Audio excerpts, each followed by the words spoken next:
జరుగుతుంది రైతులకి. మనం కూడా ఆయన హామీతో పాటు మనం కూడా రైతులు మనకేం పెద్ద గొప్ప పోయేదేం లేదు.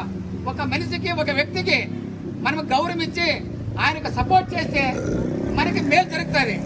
ఆ మేలు కోసమే నేను ఆయన ముందు నడిస్తే ఆయన అంటే మనమంతా రైతులు నడుస్తూ ఉంటే మనకు అవకాశం ఉంటుంది.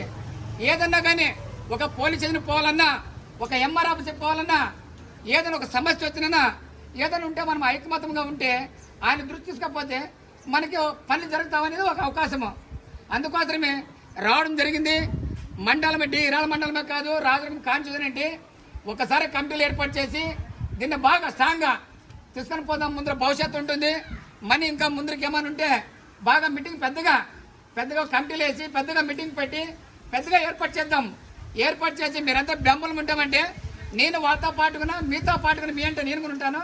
నేను కూడా పోరాటం చేస్తానని ఈ అవకాశం ఇచ్చిన రైతులకి మీకు ధన్యవాదాలు తెలియజేస్తుంటూ నమస్కారం అని చెప్పి సెలవు తీసుకుంటున్నాను. జై రైతు, జై జై రైతు అని చెప్పండి. జై రైతు, జై జై రైతు, జై రైతు, జై జై రైతు, జై రైతు, జై జై రైతు.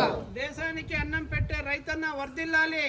జై దేశానికి అన్నం పెట్టే రైతన్న జై వర్ధిల్లాలి. దేశానికి అన్నం పెట్టే రైతన్న వర్ధిల్లాలి. దేశానికి అన్నం పెట్టే రైతన్న వర్ధిల్లాలి. అన్నదాత వర్ధిల్లాలి. అన్నదాత వర్ధిల్లాలి. రైతే రాజు, వర్ధిల్లాలి. రైతే రాజు, వర్ధిల్లాలి. జై రైతు, వర్ధిల్లాలి. జై జై రైతు, వర్ధిల్లాలి. జై రైతు, వర్ధిల్లాలి.